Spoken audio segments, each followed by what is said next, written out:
제가 이제 결혼한 지 올해로 횟수로 7년째 됩니다. 네, 7년 동안 살면서 그렇게 뭐 크게 싸우거나 크게 싫은 소리 하거나 이렇게 얼굴 붙인 적은 거의 없는 것 같아요. 근데 가끔은, 아주 가끔은 그럴 때가 있습니다. 그때가 언제냐면 운전할 때예요. 제가 운전할 때. 저도 평소에는 화도 잘 못 내고요. 참 순하잖아요, 그죠? 예.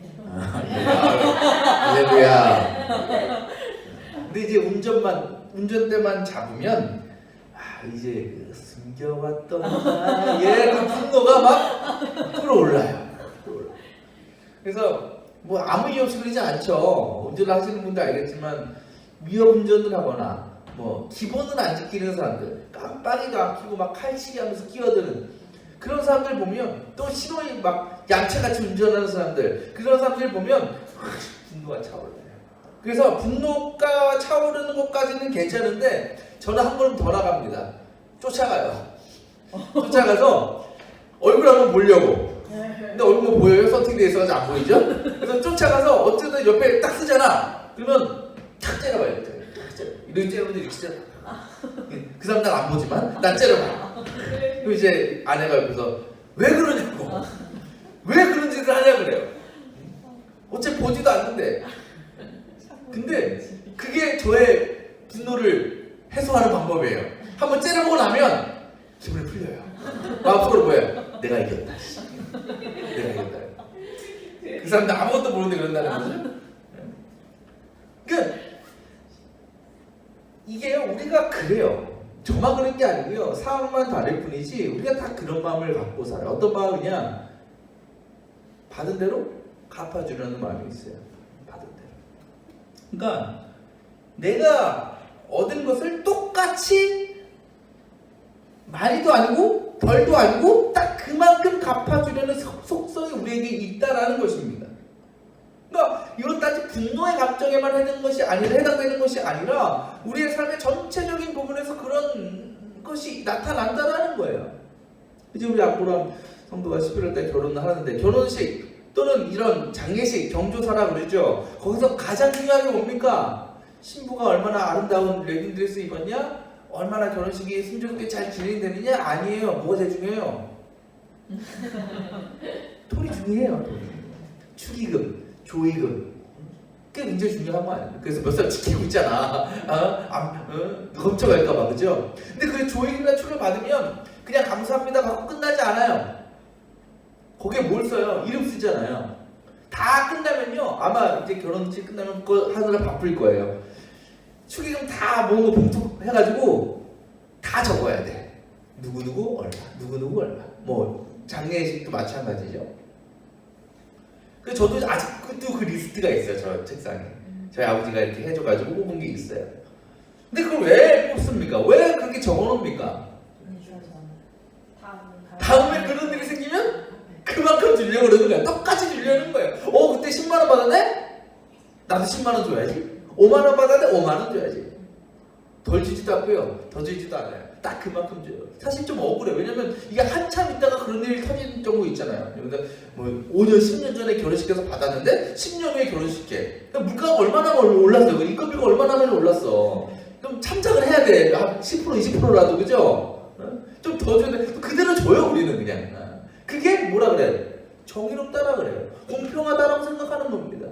근데 만약에 그것이 깨지면요, 얼마나 빈정상하고 속상한지 몰라요. 결혼식은 알겠지만 이제 요새 또 뷔페 비싸요. 예식장 뷔페가 비싸. 한 4만원 정도 해요.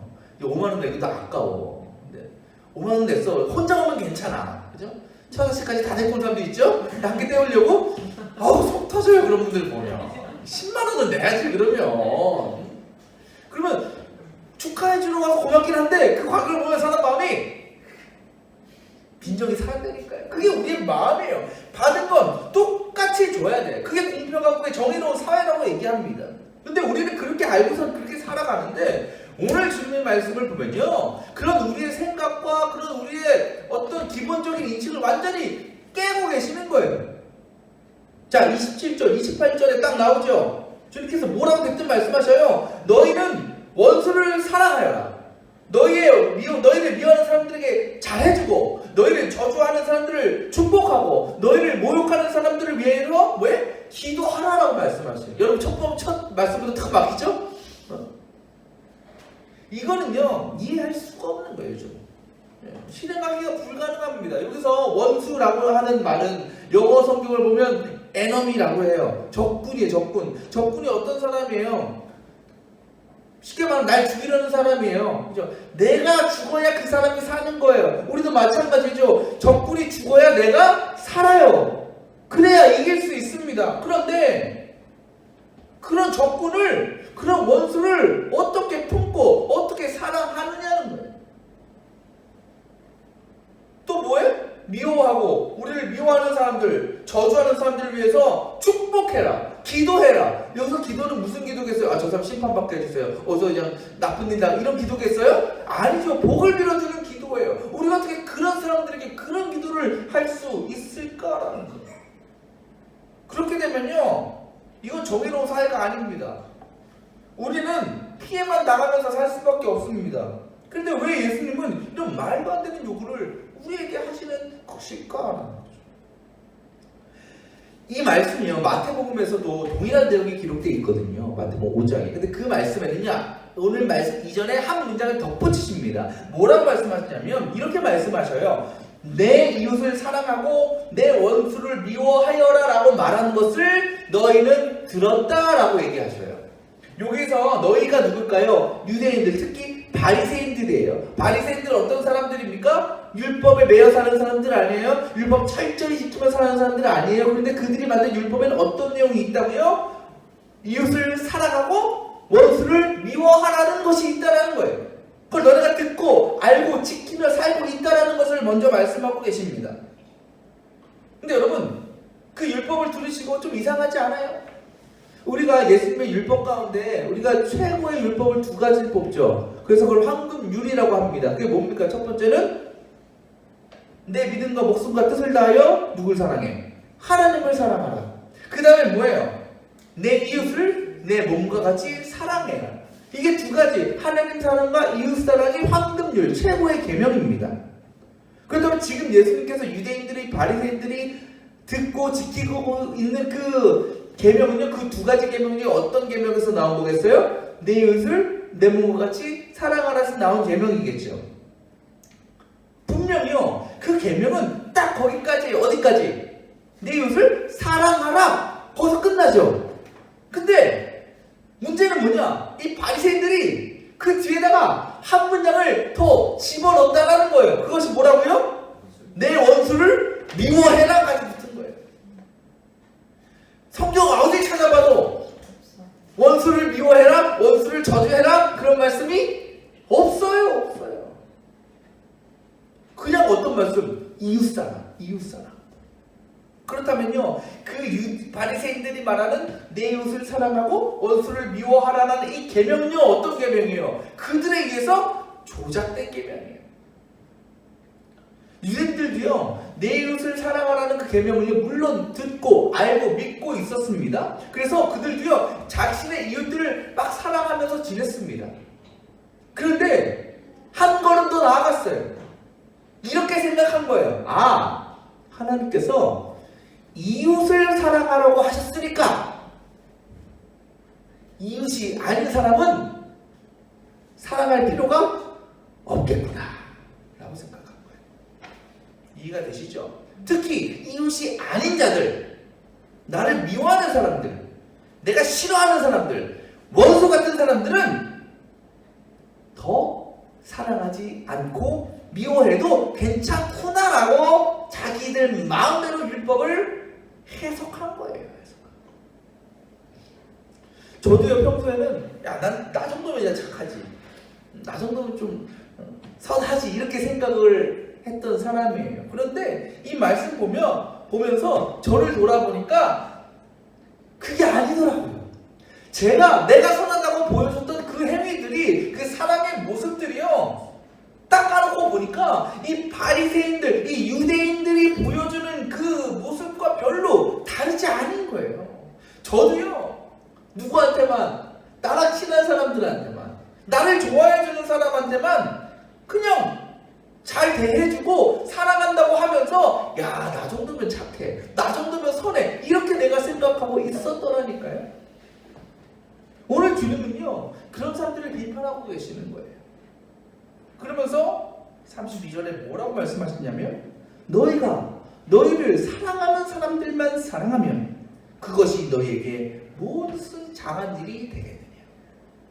죄인들도 자기네를 사랑하는 사람들을 사랑한다. 여기서 죄인은 어떤 사람일까요? 쉽게 말하면 하나님 믿지 않은 사람들, 예수님 모르는 사람들, 이 세상에 속한 사람들이. 근데 마태복음에서는 또 뭐라고 표현하면 세리들도 그만큼 한다라고 나와요. 세리가 어떤 사람이에요? 그 당시 사회에서 얼마나 악한 사람입니까? 왜? 자기들 배부리려고 사람들에게 세금 마구잡이로 걷어들이는 사람이 세리 아니에요? 그러니까 사람들이 얼마나 미워했겠어요? 얼마나 고약하다고 생각했겠어요? 그런 사람들이 좋아할 리가 없죠. 그래서 세리는 세리들끼리만 몰려다녀요. 상관 안 하죠. 그러니까 그런 세리는요, 그 당시 사람들에게 가장 돈은 많이 받을지 모르겠지만 가장 미움받고 가장 인정받지 못하고 가장 악하고 가장 사랑 없는 사람들이 바로 세리였다라는 거예요.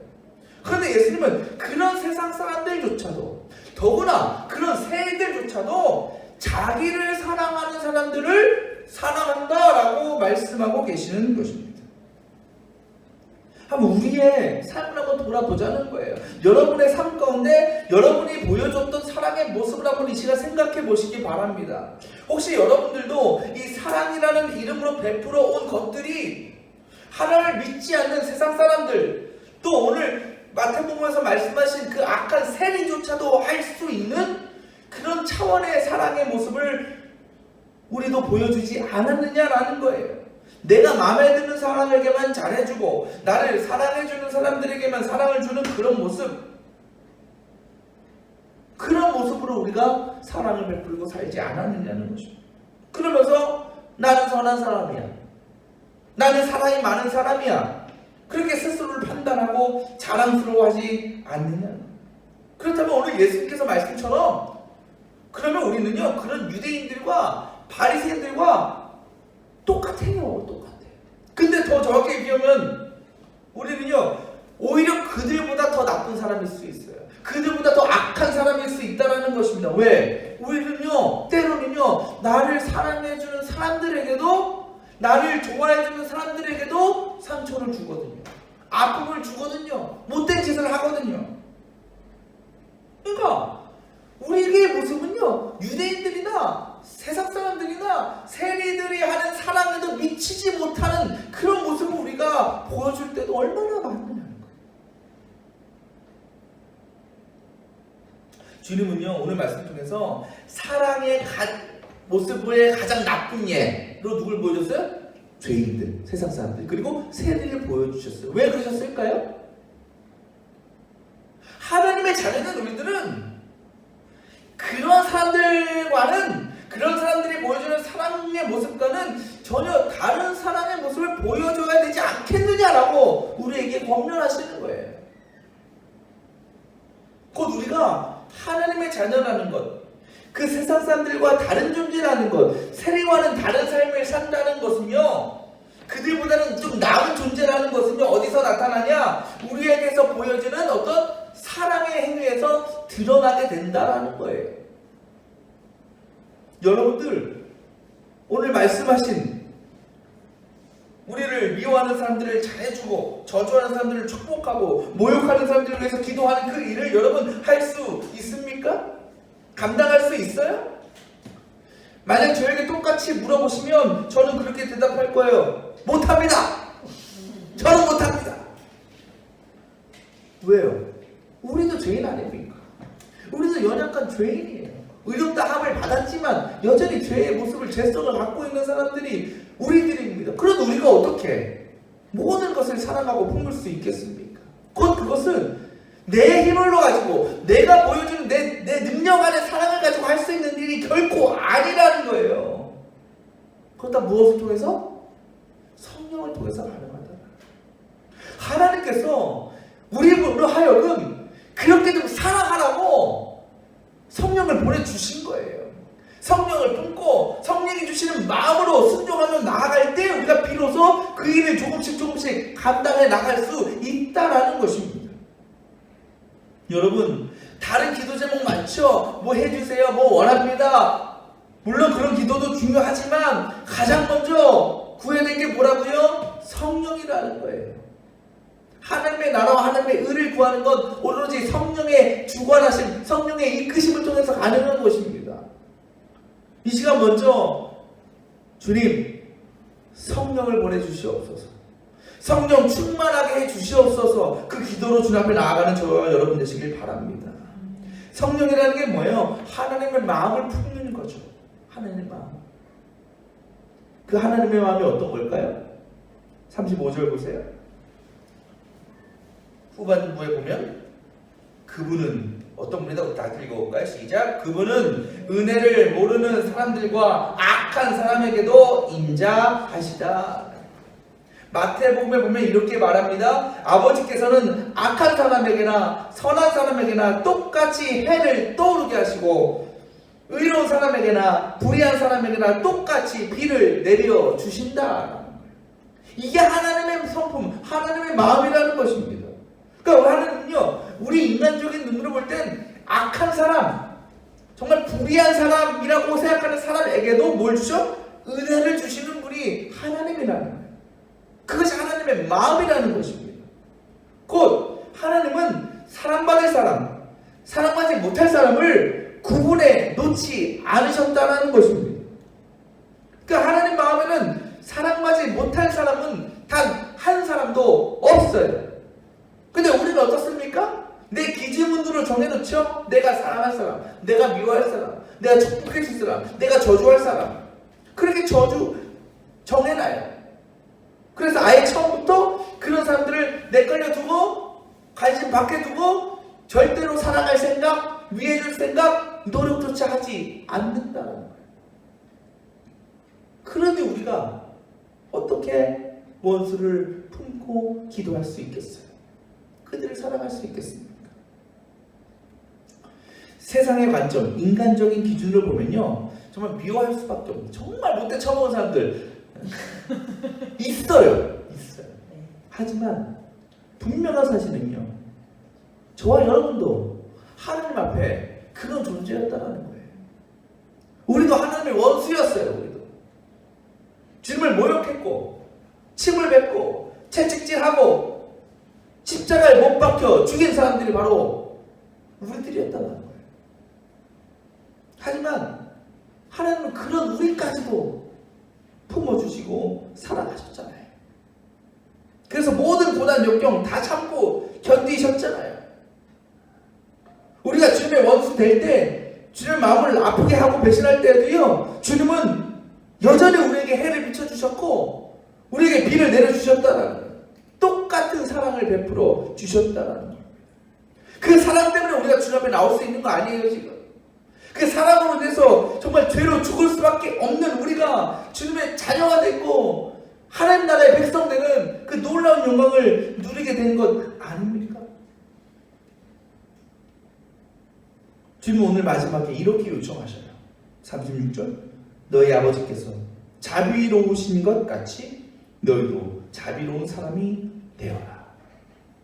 자녀를 키워보니까 부모로서, 아버지로서 가장 기쁠 때가 언제인지 아십니까? 제가 요즘에 어떤 말일 때 가장 행복하고 좋은지 아세요? 목사님, 은준이가 목사님하고 똑같이 생겼어요. 은준이한테 좀 미안하지만 은준 목사님 판박이에요. 얼마나 좋은지 몰라. 뭐예요? 닮는다는 것, 아버지의 모습을 닮아간다는 것이요, 굉장히 큰 기쁨이에요. 정말 깊은 관계에 있으면요, 닮아갈 수밖에 없어요. 그죠? 아버지의 행동, 아버지의 삶, 아버지의 어떤 말들, 그죠? 그게 하나님도 우리의 그런 모습을 통해서 기뻐하신다는 거예요. 자녀된 우리에게서 하나님 닮은 모습, 하나님을 닮은 성품이 드러나기를 원하고 계시는 것입니다. 그것을 통해서 주님은 영광 받으시는 거예요. 기뻐하시는 거예요. 이 세상에 사랑받지 못할 자격을 가진 사람은 단 한 사람도 없습니다. 때문에 우리는 내 기준을 가지고 인간적인 생각을 가지고 다른 이들을 함부로 판단해서는 안 되는 거예요. 그리고 진짜 사랑받을 자격 없는 사람들은 다른 누구도 아니고 바로 저와 여러분이었다는 사실을 잊지 마시길 바랍니다. 여러분, 오늘 주님의 말씀을 잘 들으십시오. 오늘 말씀은요, 잘 보면 어떤 권면이 아니에요. 충고나 부탁이 아닙니다. 명령이에요. 명령. 명령은 어떤 거예요? 무슨 일이 있어도 지켜야 되는 거예요. 어떠한 상황에서도 행해 나가야 되는 것이 명령입니다. 오늘 주신 그 명령, 물론 쉬운 일이 아닙니다. 특전사이죠. 국민의 특전사. 특전사 슬로건 뭔지 아세요? 특전사 안 나오셔서 모르셔요? 안 되면 되게 하라. 그러니까 불가능한 일도 보여도 어떻게 해서든 가능한 방법과 길을 찾아서 해내라는 거예요. 오늘 우리에게 주시는 오늘 그 주님의 명령, 물론 힘들고 어려운 일일 수 있습니다. 하지만 반드시 해야 될 일이라면 우리는 어떻게 해야 되겠어요? 그걸 할 수 있는 방법을 찾아야죠. 어떻게 해서 방법을 또 구해야죠. 주님 앞에. 그것이 뭐라고요? 성령이다. 성령을 통해서 하나님의 마음을 품게 해달라는 그 기도와 간구가 있을 때 우리는 그 일을 감당할 수 있는 시작을 할 수 있다는 것입니다. 그때 우리는 조금씩 그 성령께서 주시는 마음을 통해서 정말 사랑할 수 없는 사람들, 그런 사람들을 사랑하게 되고, 정말 기도해 줄 수 없는 사람들을 위해서 뜨겁게 기도할 수 있는 놀라운 사랑의 마음과 능력이 우리에게 생겨난다는 것입니다. 그거는요, 그 누구도 할 수 없어요. 세상 사람들은 꿈꿀 수 없는 일입니다. 오직 누구만? 하나님 자녀들, 우리 그리스도인들에게서만 드러날 수 있는 진짜 참된 사랑의 모습이라는 것입니다. 혹시 여러분 가운데, 마음 가운데 원수같이 생각하는 사람들이 있습니까? 좀 미워 죽겠는 사람들이 있어요? 좀 저주받았으면 하는 사람들 생각이 있어요? 물론 마음은 있지만 하나님께 맡기세요. 맡기고 그냥 내가 할 수 있는 일, 불쌍히 여기는 마음으로, 아유 저 사람 저렇게밖에 살지 못하는구나, 안 됐다, 안 됐어, 불쌍하다, 주님 좀 정신 차리게 해주세요. 다시 돌아오게 해주세요. 주님 그 사람 사랑하신다면 다시 죄 깨닫고 나 원수됐던 그 마음에서 좀 벗어날 수 있도록 도와주세요. 쉽지 않겠지만 그렇게 기도를 시작해 볼 수 있는 저와 여러분 되시길 바랍니다. 보니까 화를 내도요, 분노해도 결국은 내 손에도 나요. 내 손에. 나만 더 속상해요. 화내서 화낼 일이 없어지면 화를 내지. 그죠? 아니잖아요. 그죠? 그것도 성령께 구해야 되겠죠. 그렇게 기도할 때, 물론 어렵지만 조금씩 해 나갈 때에 하나님은요, 놀라운 일을 이루세요. 우리가 행하는 그 사랑을 통하여 우리의 원수까지도 놀랍게 변화되는 역사, 또 새로워지는 역사, 그래서 모든 관계가 하나님 안에서 아름답게 세워지는 그 역사가 저와 여러분의 삶 가운데 나타날 줄 믿습니다. 우리 사랑하는 그 삶 가운데 그렇게 세상과는 다른, 세상과는 구별된 성도로서 진짜 사랑이 무엇인지, 진짜 주님의 자녀의 사랑이 무엇인지를 세상에 보여주고, 그렇게 나도 변화되고 내 주변에 있는 나 원수된 이들까지도 변화되고 새로워지는 그 놀라운 은혜의 역사가 우리의 삶 가운데 날마다 경험되어지기를 축원합니다. 기도하겠습니다.